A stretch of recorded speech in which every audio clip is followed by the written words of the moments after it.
John Ford raises the viewfinder, points it directly at her.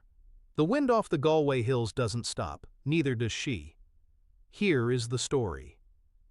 County Galway, Ireland. Summer, 1951. The Quiet Man production. A hillside location, open sky. The kind of Irish weather that changes 4 times before lunch. John Ford stands 20 feet from Maureen O'Hara, with a viewfinder in his hand, and 40 crew members watching everything that happens next. If stories like this one stay with you, subscribe now. Every week, a new story worth remembering. Ford has been filming for 3 weeks. He is in his element, and he knows it. Ireland, his ancestral country. A story he has been trying to make for 15 years. A cast that includes John Wayne, Barry Fitzgerald, and one woman whose presence he has been building an entire picture around since the first day of pre-production. That woman is 21 days into understanding exactly how Ford builds things. He builds them through pressure, not cruelty. Ford is not a cruel man, though he can be a hard one. He builds through the specific, sustained pressure of a director who never lets anyone on his set become comfortable enough to stop reaching. He changes blocking without warning. He calls cuts in the middle of takes and says nothing about why. He redirects an actor's entire approach to a scene between breakfast and the first setup of the morning and watches to see whether they arrive at the new place or whether they arrive at an approximation of it and hope Ford doesn't notice the difference. Ford always notices the difference. Maureen O'Hara had understood this about him since 1941. Since How Green Was My Valley, and 4 days of silence and a public correction in front of 41 people that she had answered with 4 words that stopped everyone breathing. She had worked with him twice since then. She knew his methods. She knew what the pressure was for and what it was not for. She knew the difference between a director testing the edges of a performance and a director trying to reshape a performer into something more convenient. When Ford was doing the first, she worked with it. When he was doing the second, she didn't move. On this particular afternoon, on this particular hillside, Ford wants something from the scene that Maureen is not giving him. The scene is a walk. Mary-Kate Danaher crossing the open ground against the wind, going somewhere she doesn't want to go, feeling something she hasn't yet decided whether to show. Ford has set up the shot. The camera is ready. The light is what the light is, which in Galway in summer means it will be something different in 20 minutes, so the time pressure is real. He calls action 3 times. 3 takes. Each time Maureen walks the line, hits her marks, delivers whatever the scene requires of her at each specific point.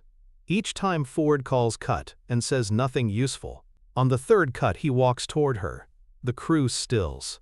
This is a thing that happens on Ford sets. The director walking toward an actor mid-shoot, unhurried, with the full weight of his authority in the pace of it. Most actors feel the approach like weather. They begin adjusting before he arrives. Maureen watches him come, doesn't adjust. Ford raises the viewfinder. He holds it up between them, looks through it at her face from close range and says, "I can't see her. I see you. Where is she?" The wind is consistent. The light is still holding. 40 people are watching a man who has made 60 films tell one of his finest actors that he cannot see the character in her face. Maureen doesn't answer immediately. She looks at Ford. She looks at the viewfinder between them, at her own reflection caught in the glass. She takes a breath, not the breath of someone composing themselves, but the breath of someone thinking. Then she says, "She's here. She's been here all 3 takes. Tell me what you're not seeing." Ford lowers the viewfinder slightly. This is not the answer he gets from most actors. Most actors, when Ford says "I can't see her," begin producing. They find more. They reach for whatever emotional register they believe Ford is asking for, and they supply it visibly and generously, and Ford watches the effort, and sometimes the effort is the right answer, and sometimes it is exactly wrong, and the actor never knows which one they've given him. Maureen has not produced. She has asked him what he's looking for. Ford says, "She's walking away from something she wants. You're walking like she's already made peace with it." 1 sentence. Precise, technical, true. The kind of note that costs something to give. Because it requires the director to have been watching closely enough to name the specific internal condition that is misaligned, not just the external symptom of it. Maureen holds that for 3 full seconds. Doesn't nod immediately the way actors nod when they want to seem like they've understood before they've actually understood. 3 real seconds of processing. Then she nods. Once. Ford steps back. Returns to his position. The crew resets without a word. The 4th take is different. Not dramatically different. Nothing Maureen does is ever dramatically different, because dramatic difference is usually performance, and performance is usually the wrong direction. The difference is something beneath the surface of what the camera sees. Something in the way the walk carries a weight it didn't carry before. The weight of a woman moving away from something she wants, and not having made peace with it yet, and knowing that she won't, not today, maybe not ever, and walking anyway because that is what you do when you are who she is. Ford calls cut. He doesn't move toward her. He doesn't speak for a moment. He looks at his cinematographer Wynton Hoach, then back at the monitor. Then he sets the viewfinder down on the equipment table beside him. He says, again, same. That is all. Same. Not better. Not closer. Same. On a John Ford set, same means he has found what he was looking for, and he wants to hold it, protect it, make sure it is captured clean before the light changes. Because the take that found the thing might be the only take that found the thing, and he needs more than one angle before the afternoon is gone. They film 2 more takes. Both times, Maureen gives him the same thing. Not a copy of the 4th take, something realer than a copy. A genuine repetition, the same internal truth arriving fresh each time because it is actually present and not being performed from memory. Because it is not a choice she is making consciously in front of the camera. It is a condition she located, a true thing, and true things don't disappear between takes. Ford wraps the location as the light goes soft and gray. The crew breaks down equipment with the efficient tiredness of a full shooting day behind them. Rain is 40 minutes out, which in Galway means it could arrive in 10. Wynton Hoach finds Ford near the vehicles. They talk about tomorrow's setup, the morning light on the cottage exterior, an angle Ford is reconsidering. Ford listens, answers, and then, not quite as part of the conversation but not separate from it either, almost as the conclusion to something he has been quietly thinking through since the hillside, he says, "She gave it back to me 4 takes in. Clean." Hoach knows what clean means. He has been shooting with Ford for years. Clean means without addition, without the actor's interpretation sitting on top of the character's truth, like a second coat of paint that makes everything look covered, but ruins the texture underneath. Clean means the camera got what was actually there, nothing more and nothing less, and what was actually there was enough. This is what the press materials never captured, and the studio photographs never showed, and the profiles written about Maureen O'Hara during those years almost never got to, because they were too occupied with her hair and her eyes, and the particular quality of her on-screen presence that they could describe but not explain. What they couldn't explain was the question, "Tell me what you're not seeing." 4 words that are the difference between an actor who performs toward a director and one who works with a director towards something neither of them can fully describe in advance, but both of them will recognize the moment the camera finds it. 4 words that say, "I am not going to produce something for you until I understand what you actually need." Because producing without understanding is not acting, it is guessing. And guessing is the thing we are both here to avoid. Ford had understood this about her since 1941.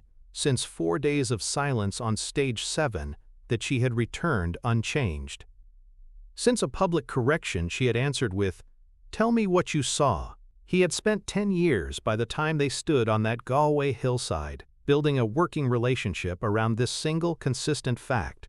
She would not adjust blindly, and she would not refuse blindly. She would ask what was actually needed, and then she would find it, and then she would give it cleanly, without the extra layer of performance that most actors add, because they are not entirely sure they have found what was asked for, and they are trying to cover the uncertainty. There was no uncertainty to cover. There was just the thing itself, located and delivered, take after take, for as long as the light held.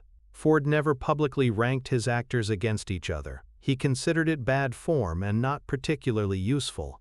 But in private conversations, in the kind of late-evening talk that happens after a long shooting day when the defenses are down and people say what they actually think, he returned to the same idea when Maureen O'Hara's name came up. He said, "She works from inside the truth of the thing, not toward it, inside it." You point the camera at her, and you're not capturing a performance of something real.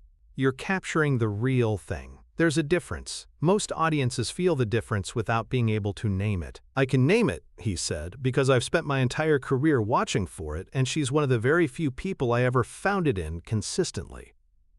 He paused there usually, as if what came next was the part that mattered. Then, you can't direct that into someone. You can encourage it, you can build a set that makes it easier for it to happen, you can recognize it when it arrives, and protect it once you've found it. But the thing itself either exists in a person or it doesn't. In her, he said, it exists so completely that I stopped thinking of it as something she does and started thinking of it as something she is. In 1952, when The Quiet Man is released, the reviews spend considerable effort trying to describe what O'Hara does in the film. They reach for words like magnetic and commanding and fiery and authentic. They are not wrong, exactly, but they are describing symptoms. They are describing what the thing looks like from the outside. What the thing looks like from the outside is a woman on a Galway hillside in the summer wind who didn't move when a viewfinder was pointed at her face and didn't produce when a legend told her he couldn't see the character and didn't adjust when the pressure of an entire crew's attention was directed at the space between her and the most powerful director of his generation. What she did instead was ask what was missing, and then she found it, and then she gave it back clean. The hillside scene wraps. The equipment trucks pull away down the narrow road. The rain arrives exactly when the Galway sky promised it would.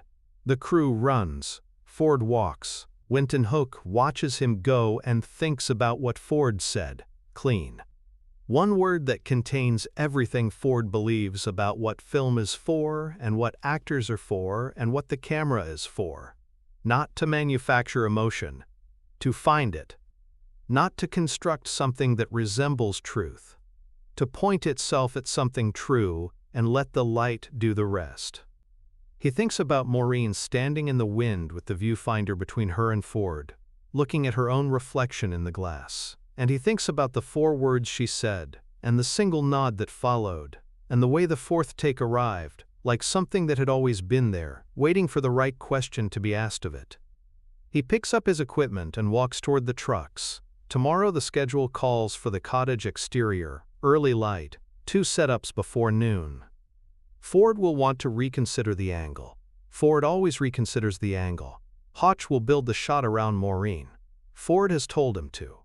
It is the only instruction that has remained consistent across every location, every setup, every complicated afternoon of this entire summer production.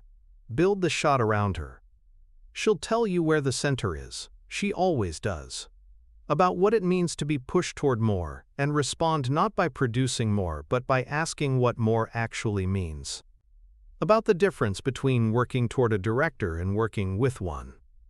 About what a camera finds when it points at someone who isn't performing truth but living inside it. About 4 words on a windy hillside in County Galway in 1951 that said everything about who she was and how she worked, and why John Ford spent 20 years building shots around her face. Tell me what you're not seeing. That's the Maureen O'Hara the finished films carry in every frame. The one who understood that the scene is not a performance to be delivered, but a truth to be located. The one who, when Ford raised the viewfinder, didn't step back. She looked at her own reflection in the glass and asked him what he needed. That's the one worth knowing.